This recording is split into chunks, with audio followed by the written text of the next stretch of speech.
and welcome to another episode of StrawChat. And we are going to finally close up the Skypiea arc, the Skypiea saga, Yeah. with the G8 Marine Base arc.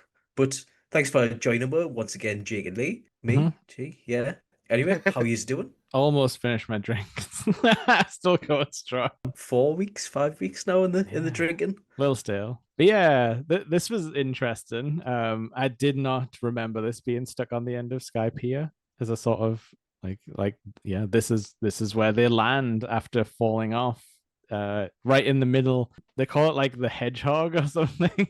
Like if you are an Right. impenetrable fortress. It keeps everyone out and unfortunately in that we learn. It's a good little arc, especially there's like 1,000 Marines in this base or something they say, and the StrawChats have to go like proper Metal Gear Solid style and start sneaking around. Yeah, but they're bad at Yeah. sneaking because Yeah. Luffy's with them. And they go like Agent 47 style as well, going let's just put this costume on and just blend into the crowd. Yes. So like I'm guessing a lot of people forget about this, but this is where we get some very like funny images, like Dr. Chopper with his like mad scientist glasses on and stuff as they like go undercover. But yeah, it is weird how hands off the commander is about like immediately murdering them because the ship lands in the middle and like, we're gonna like, oh, it looks like all these teacups are still warm and stuff like that. Like they're having a like having a coffee before they dropped. Yeah. And yeah, they don't really go on a full scale manhunt until a bit later because you find out the leader is sort of like a weird, like he's very into fishing, so he's treating this like a, well, I'll Yeah. just like sit here and set the trap, like bait the hook type of thing. But it's Yeah. quite interesting. It's better than just a full scale like battle from the start, I suppose. I love Jonathan, the Marine like Yeah. commander of that base. Just how laid back he is, and it is because of his fishing, but like he's got like a respect as well. Like he's not just like, oh, dirty pirates, we need to kill them. Yeah. He's like respectful to his enemy, and he tries to think of what the enemy, like he tries to think in their shoes and Yeah. figure out what's going on before actually jumping to any conclusions or jumping to an attack immediately. Yeah, and like he says later, like, oh, I'll make sure your crew's looked after, but the guys with bounties, like, sorry, you have to go to the Yeah. Yeah. go to the chopping block or whatever. But yeah, like I don't know, I'm guessing the voice actor was good in English, but like the Japanese guy had like a very like pleasing to listen to voice, and I'm like, yeah, he seems laid back and happy.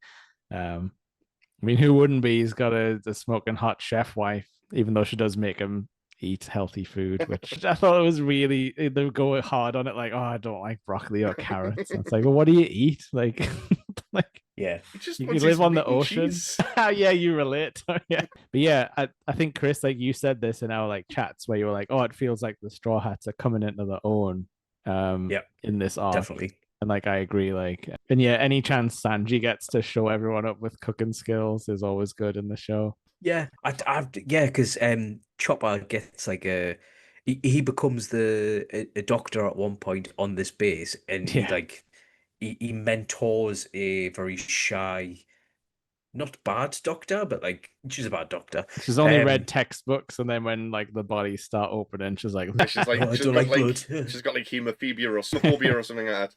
Like scared Yeah. of blood, and Chris not the other thing. She's not homophobic. well, she is kind of terrified of Chopper when she learns he's a raccoon dog or whatever. Yeah, and obviously we get Nurse Nami, which Sanji is very much pleased about when he sees later on. I did enjoy that, to be fair. I Have didn't you? enjoy Sanji's reaction, not Yeah. yeah. Oh yeah, there's a lot of wiggly legged Sanji to come where it's like, Yeah. When you first mentioned people loved Sanji for his like wiggly moments, I'm like, why? It kind of takes it away, but nah, yeah, I get it now. no, to be honest with you, the fan base now hates it. They're like, oh, Sanji should be cool and should fight everyone all the time. And like the fans now hate when he's like all like googly eyed. And I'm like, but that's his character trope. Like he's been consistent. Yeah. I don't like that they haven't done this with the live action. Like Sanji in the live action, he is proper suave and sophisticated. And he's like, "Hello, darling.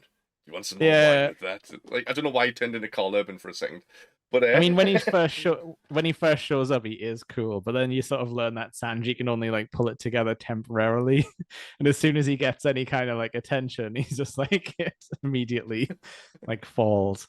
But no, Ooh. I loved how he like turned all of the food scraps into like the best meal that ever had. Yeah.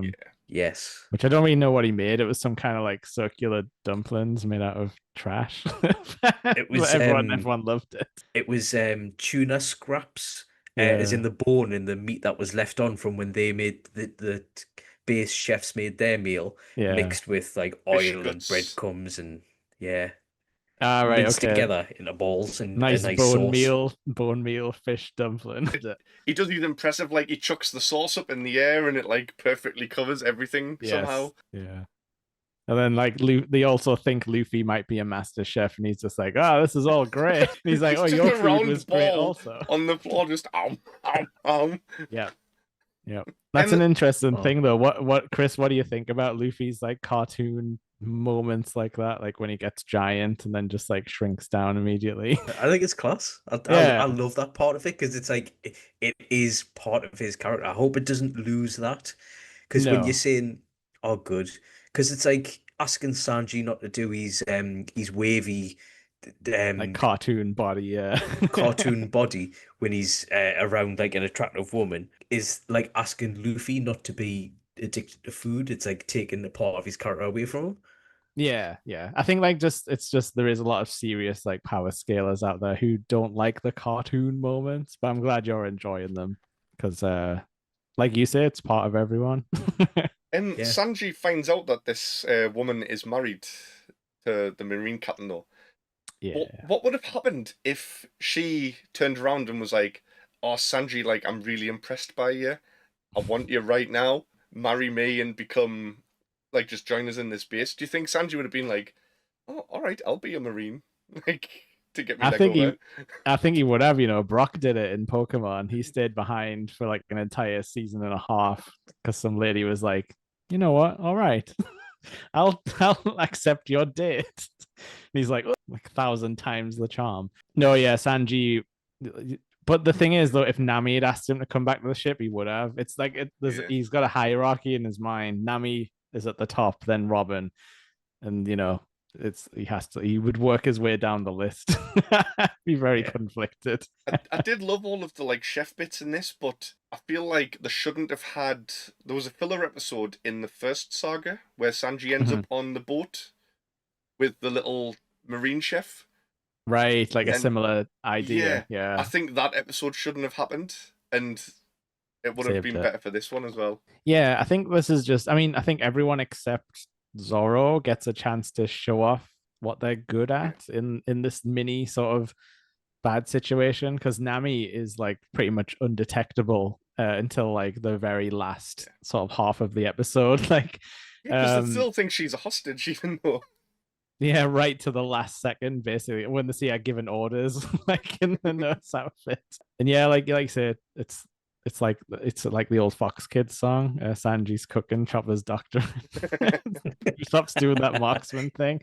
Apart from he's not, because he never snipes anybody. But he does have a nice chat with that old shipwright guy who actually tells him a little bit of how to fix the ship better, where he's like, you should pay attention to the areas that don't normally get repairs. They're the things that might fall apart. But then I'm the man.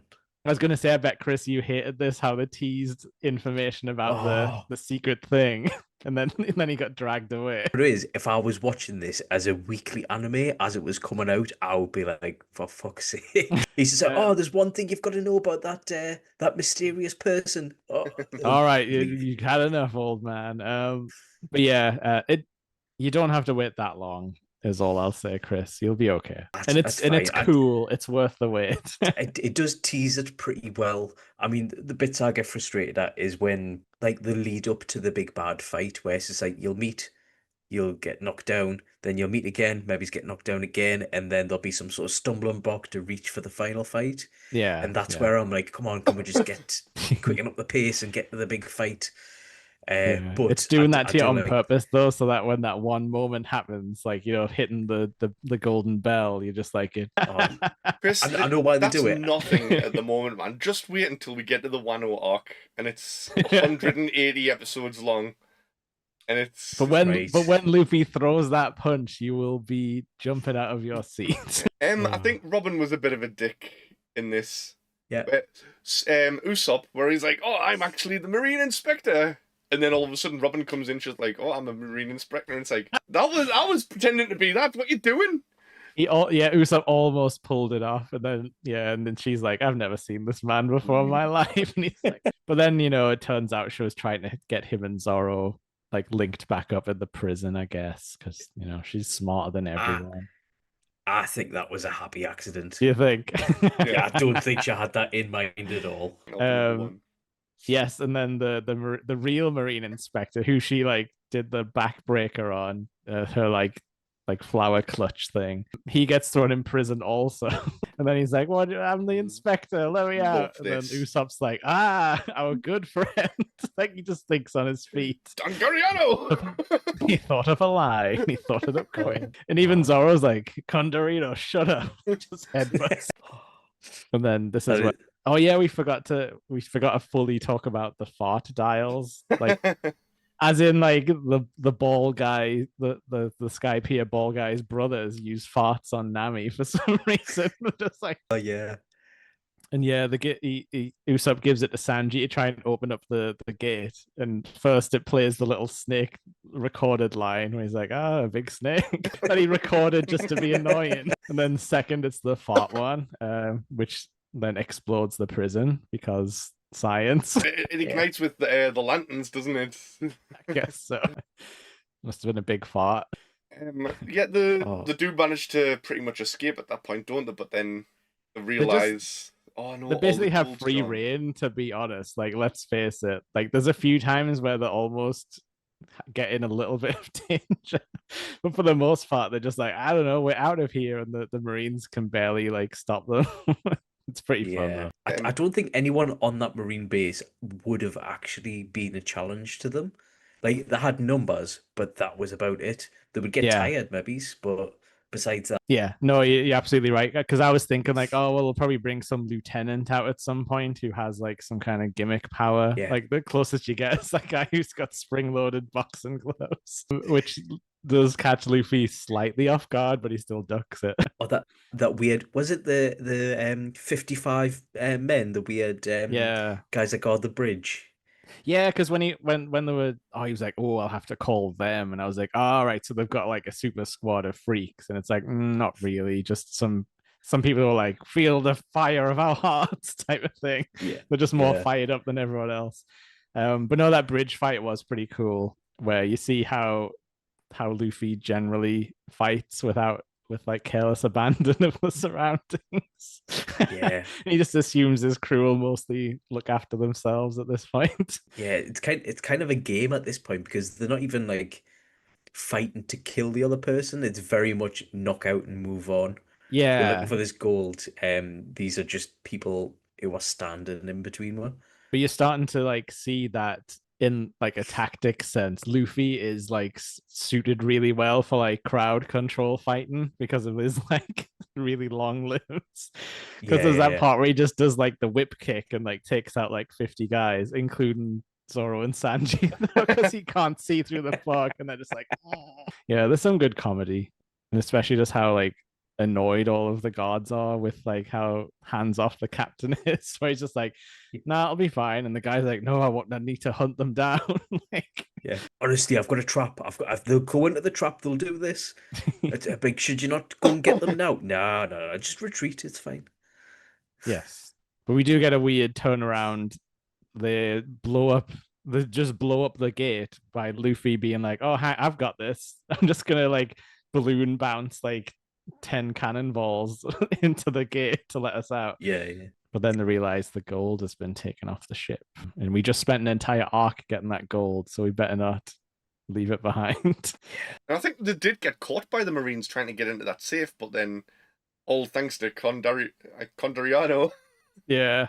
With these stupid missile launcher that he doesn't even know which way to hold it. I love how it's like, so it's like a Gundam weapon almost as well. It's like it's not even like a One Piece design. Like he's just brought it from another anime. And yeah, then Robin uses her power to just take control of the gun, like while he's still holding it. And I thought that was a really smart use of her power. Like, yeah, she could pull a trigger, like while it was facing the wrong way. Yeah. I don't know if it's the same in the dub than the sub, but when I watched it in the dub, Condoriano, the member of the Straw Hat crew, he starts blaming the instruction booklet and stuff when he's holding Yeah, it the wrong way, he does and he's start like, reading it. "Damn instruction manual."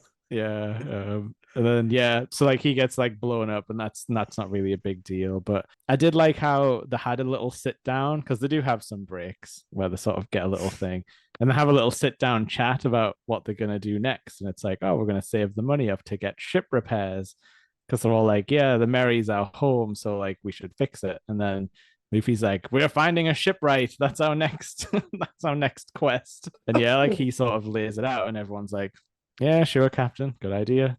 Because like as much as they all kind of hate Luffy sometimes, because he's like careless, like they do actually listen to him. Like at the end of the day. Yeah, I But yeah, think there's when he has a good idea, according to them, they'll follow him. yeah, But that's about it. They're his mate. So and there's like times where he like when they're like, oh, help us get up on the ship, and he just sort of like boots them onto there. They're like, oh, it hurts for normal people. And he's just like, I think he knows they're all tough enough to take it. That's Luffy. He can like tell. You can tell how much he can push things with different people. yeah, I mean, I've noticed that Zorro constantly gets it In the head. throat silly. they're tough enough to take it, but poor Usopp. They're finally ready to escape, and they're like, right, we can use this impact dial to escape. Who's going to use it? And everyone's just like, They do that like Usopp. scary eye thing where like it's all like the glints, yeah. And they're like, oh, we still haven't gotten far enough. We need to do another one. Get ready, Usopp. Yeah, we didn't actually talk about the impact on the reject dial, nearly killing Wiper, but yeah, some of the dials hurt you if you use them too much. I guess you just get like residual blowback or whatever. But yeah, Usopp gets ran over by a gurney as well and looks pretty messed up. And then Chopper has to pretend to be a scary pirate. That's all good stuff. But yeah, I did not see the exit coming at all. I was like, how are they going to get out of this one? Like the water level has lowered and now they're like stuck on the rocks with a damaged ship. And I Well, was like, all thanks to Luffy and his brilliant thinking of, oh, well, if only we had that octopus from before. He just yeah. pulled it straight out of his pants. I said, that poor octopus. And they do like a proper like comedy thing of like everyone going like, if only we had the octopus, if only we had it, if we had it. And then Luffy's like, I have it. like where that's going like panning round everyone. And they're like, what? He's just like, yeah, well, it saved us and stuff. So I thought I'd like, hang on to it. Pulls it out of his short. Do you know when as soon as I saw him pull out that octopus out of his pants, my first thought was because Lee had a character in was it a Daggerhawk campaign who wore underpants and kept everything in his pants, like his ham Yeah. sandwiches, and was that based on that? No. I mean, All I right. don't think it's the only time Luffy puts something. I mean, he doesn't really have much pockets, or he doesn't carry anything with him, so he doesn't have many more places to store things. That poor octopus though. And they were like, "Oh, didn't it feel like weird and gross?" And he's just like, "Yeah." Luffy's just like that, like gross child who like digs around in the mud. Basically, doesn't have any like forethought about that kind of thing. We all went to school with someone who put like spiders and bugs and that in the pockets. He does love bugs. I don't know if that's come up in the show yet, but whenever he sees like a beetle, he's like, "Wow!" Yeah, He's like a in beetle the collector. In Jaya, he it's finds called? the Yeah, beetle. I can't remember what it was called either. the Yeah, Goliath beetle or something, yeah, or the yeah. Emperor. Which I think Because is a he popular gives pastime for Japanese children to collect beetles because it shows up in a lot of games and stuff. But yeah, the escape using the octopus, they reinflate it with the flame dial. The impact dial blows them up into the sky, and they manage to fly out of the base. Yep. And again, Condorino ruins the plan of he like shoots the cannon by accident, so they can't actually shoot them down. And then everyone's like, well, I told you they dropped out of the sky, therefore they have a flying ship, and we're gonna have to let them go. But yeah, it's pretty great. I do love that moment when they pull off something that is incredibly impossible to normal people's eyes, and then everyone just has to be like, oh, so that's the Straw Hat crew, and this is why they're like becoming famous in the world government. Yeah. I do really like this arc, and I feel like this has all of the elements in One Piece combined, even though it's just a filler arc. Mhm. And when people say like, "Oh, I don't know if I would like it," I think this would be a good little mini arc to show someone where it hasn't got any spoilers or anything in. There's no like Yeah. lore drops or anything too important. It just shows you the fun of the show and what the Straw Hat crew are all like. Apart from, it doesn't show you Zorro doing anything, but he gets his time to shine in like every other place.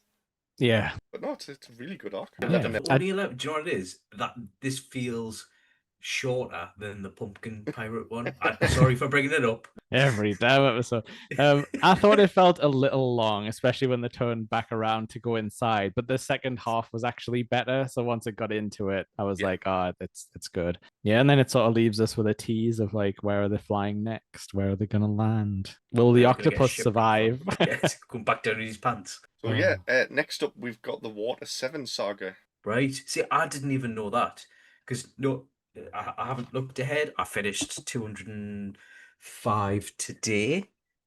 Sorry, no, yesterday, and I haven't even looked ahead at all. But yeah, I'm looking forward to this. Shipwright, and I've no idea what else. Next episode's It's called next arc's called the Long Ring Road Land. That's what we're doing next. Rolls off the long ring road. Lalilulelo. Yeah, but Water 7 and stuff is like another fan favorite. So we're into the good stuff now for sure. I don't think, barring one thing that I've mentioned before, that there's been much bad stuff. Yeah. Comparatively, I mean, it's different looking back. Yeah. But from me, just doing it for the first time now, there's nothing that's been bad. Cool. On the Pumpkin All in Pirates. on the Straw Hats. Yeah. Hope we get another crew member. Shipwright movies. Right. Is that it for today then? I think so. Cool. Maybe Jonathan was a bit psychic, but that was about it. Did you just write down, was he psychic? Yeah, I was like, oh, did he use that? Was he using that mantra? We didn't know if he could fight. Maybe he could. Who knows? You'd probably not be able to do it. But yeah, I think that's us for the G8. And next we'll go to that title that I cannot say. Long Ring Road Land. That one, aye. So thanks for coming. I'll see you next week. Bye, everyone.